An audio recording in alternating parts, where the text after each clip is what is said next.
guys people, kembali lagi sama aku Linda. Kali ini kita ngebahas mengenai penalaran umum. Oke, tentunya kalian gak asing lagi ya dengan penalaran umum ya. Untuk kalian yang sering banget mengikuti ujian tes, pasti kalian tidak asing dengan penalaran umum.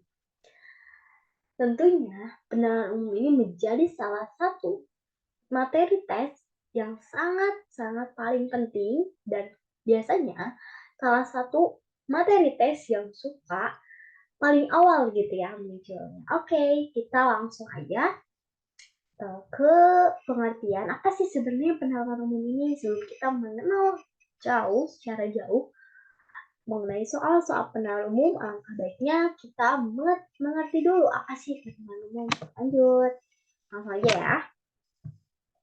Bentar ya.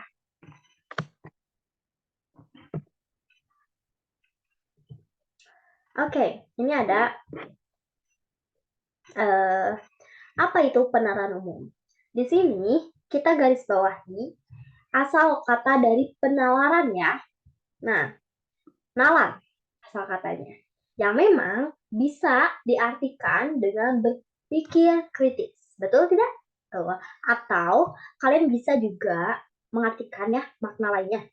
Sikap untuk berpikir secara logis ya, mau tulisan atau tulisan. Gitu. Itu secara umumnya mengenai penalaran atau secara singkatnya.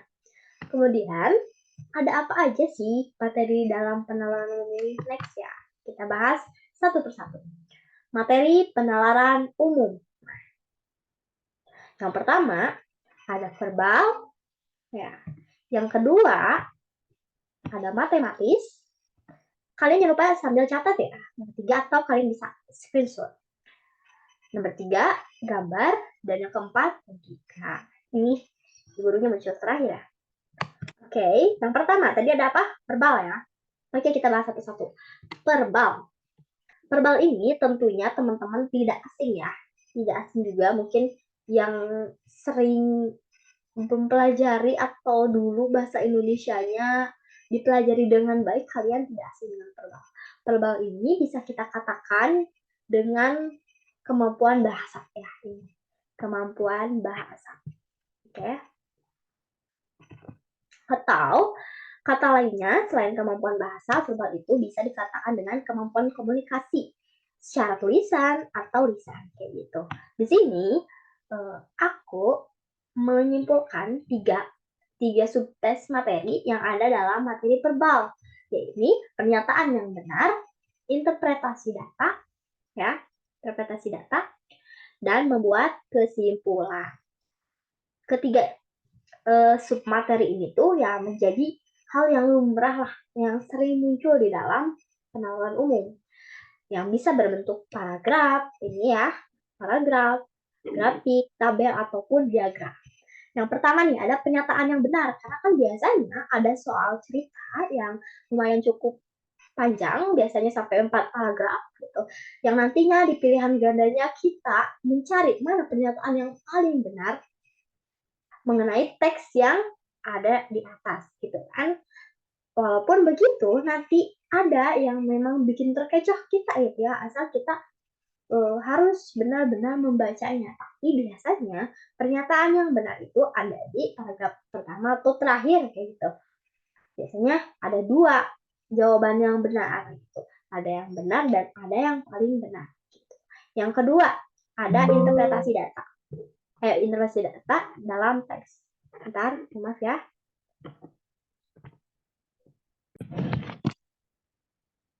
Oke, kita lanjut lagi ya. Tadi yang kedua ada materi interpretasi data dalam teks. Nah, biasanya soal interpretasi data ini ya, kalau misalkan di UTBK itu ada sebab akibat, biasanya nanti kita menginterpretasikan data tersebut, atau misal kita kayak menyimpulkan atau meninjau lagi data itu, terus kita simpulkan mana sih yang lebih relevan, kayak misalkan kalau misalkan interpretasi data itu contoh soalnya kan dalam bentuk graf, tabel, diagram, atau kayak soalnya berapakah jumlah mahasiswa pada tahun 2019 di Universitas A gitu. Nanti diinterpretasikan data seperti itu ya. Nah, terus yang ketiga ada membuat kesimpulan. Betul ya. Membuat kesimpulan di dalam verbal itu tentunya sangat penting juga ketika kita setelah membaca teks tersebut, kita menarik kesimpulan apa yang dibicarakan tentang teks tersebut kayak gitu ya. Kayak gitu. Selanjutnya yang kedua. Nah, yang kedua ini ada apa? Nah, ya. Tunggu. Oke, selanjutnya di sini ada kemampuan menghitung ya atau matematis. Bentar.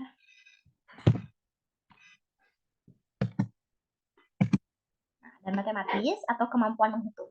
Nah, di dalam submaterinya itu ada aritmatika. Seperti yang kita ketahui ya, aritmatika mungkin kalian yang di luar sana yang lebih mempelajari kepada matematika yang di luar umum ya. Oke, jadi di dalam matematika itu ada yang dinamakan aritmatika. Aritmatika itu apa? Aritmatika itu suatu barisan ya, suatu barisan bilangan dengan pola tertentu berupa penjumlahan. Biasanya pola bilangan barisan lah biasanya seperti gitu. Kayak misal 5,10, 15, 20, titik-titik selanjutnya apa. Nah, kayak gitu soalnya ya. Kemudian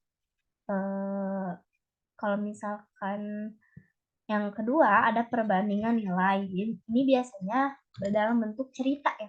Cerita, biasanya di dalamnya ada perbandingan usia, perbandingan nilai, juga perbandingan harga kayak gitu. Selanjutnya di materi terakhir ini ada pola barisan.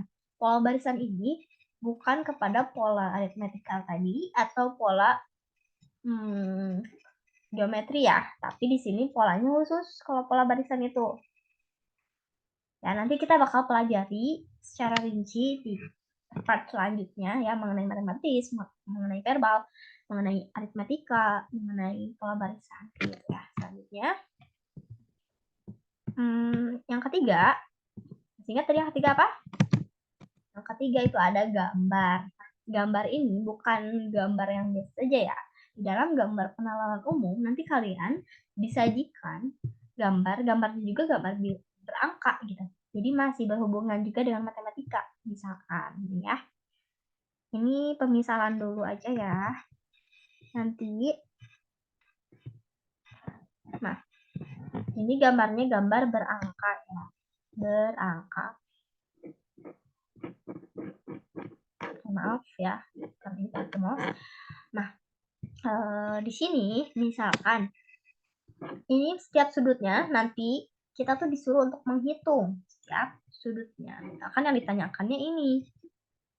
Berarti ini sudah diketahui ya, misalnya 19, ini 7, ini 8. Nanti kalian mencari tahu yang ditanyakan ini berapa kayak gini. Kayak gitu ya. Itu mengenai gambar berangka. Oke, kita langsung aja ke nomor 4. Nomor 4 ini ada logika. Tentunya di dalam penalaran umum seperti yang tadi kita ketahui, penalaran umum ini nalar ya, berpikir kritis atau berpikir secara logis. Tentunya ada juga yang khusus kayaknya ini logika. Biasanya di logika ini ada bahasa tanda dan juga pengkodean kata. Kayak gitu ya. Ini secara singkatnya mengenai 4 materi mengenai penalaran umum, dan kita sudah mengenal penalaran umum secara singkat dan jelas ya. Intinya seperti itu mengenai penalaran umum. Kita langsung lihat aja ke contohnya. Nah, ini contohnya yang pertama, apabila ini kalian tadi ingat gak ini contoh soal apa? Ini contoh soal dari bahasa tanda atau logika. Apabila sepeda ditulis menjadi PHSIH, maka pensil juga ditulis menjadi apa? Ingat lagi ya. Ini kata kunci di awal. Ini ada S. S itu free ya. Kemudian kita lihat pertanyaannya aja. Kita langsung lihat pertanyaan P ya. Oh, P. Cari pensil ini yang P Ini di huruf apa? Ternyata di huruf yang ketiga ini, S. Berarti jawabannya antara A, ya, antara A, B, sama C. Nah, ini udah enggak ya? Bukan jawabannya berarti. Oke, kita langsung aja ke jawaban. Sebenarnya apa jawabannya? C. Kenapa sih C? Yuk kita bahas. Nah, tadi pertama kita perhatikan dulu kesamaannya. Tadi kesamaan antara sepeda, ini kan namanya logika ya, kita harus memperhatikan. Terus sepeda itu kan memiliki dua huruf E, ada E-nya di yang kedua dan E yang keempat ya. Ini ada dua E-nya, ada dua huruf E, kemudian juga dua huruf H yang sama pada H. Nah, gitu kan? Nah, bukan menjadi pengganti huruf E tersebut ternyata. H di sana tuh. Bukan menjadi pengganti huruf E. Melainkan tiga huruf pertama yang ada shape-nya. Nah, shape ini ternyata itu tuh ditulis dengan pola menjadi bertambah tiga huruf. Jadi VHS. Ya, shape ini jadi PHS. Kemudian edanya, sepedanya ya, selanjutnya itu jadi 4 huruf. Benar gak tadi? Ya, masih ingat gak tadi? Jadi 4 huruf. Ada I, H, E.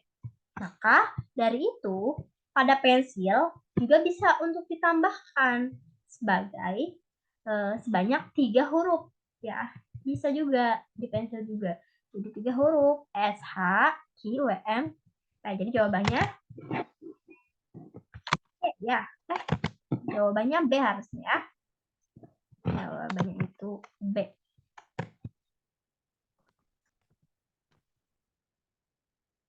Jawabannya tetap C, cuman ini P harusnya kayak gitu ya. Ya. Kita bakal lebih rinci lagi, kita bakal membahas lagi mengenai tadi ya bahasa Panda itu di selanjutnya. Karena ini kita sekilas aja mengenal. Oke, selanjutnya nih ada contoh soal silogisme, ini namanya contoh soal silogisme ya. Silogisme, kalian bisa catat ini contoh soal silogisme. Silogisme. Oke. Di sini ada dua kalimat yang memang hampir sama. Kalau di silogisme itu ini dinamakan dengan universal proposisi universal. Proposisi universal ya, yang positif. Nah, kalau di sini negatif karena ada kata tidak terpuji di sini. Kemudian, sebagian menteri menerima gratifikasi. Ada dua, di dalam dua kalimat ini, ada kata yang diulang-ulang, yakni gratifikasi. Kalau dari aku, kalau misalkan ada kata yang diulang, kalian bisa coret aja. Kalian bisa coret, dan kita lihat lagi semua dan sebagian.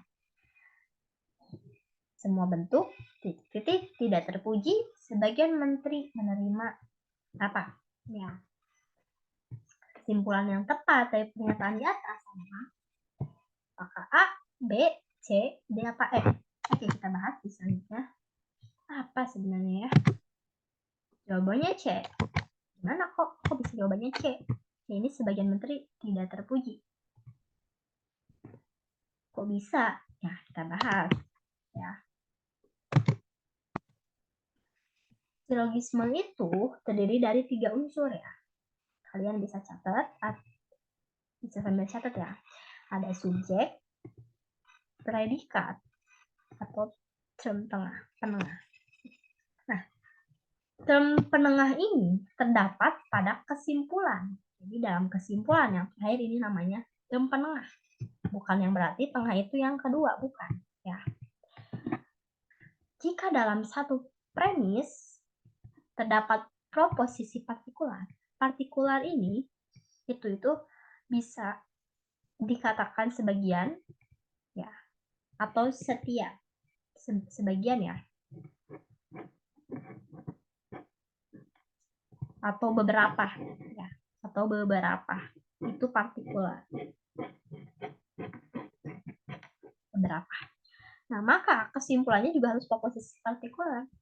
Walaupun di sini semua ini termasuk universal, ya proposisi universal, tapi universal rumusnya ya kayak gitu. Universal ditambah partikular itu tetap yang paling kuat adalah partikular atau sebagian atau beberapa.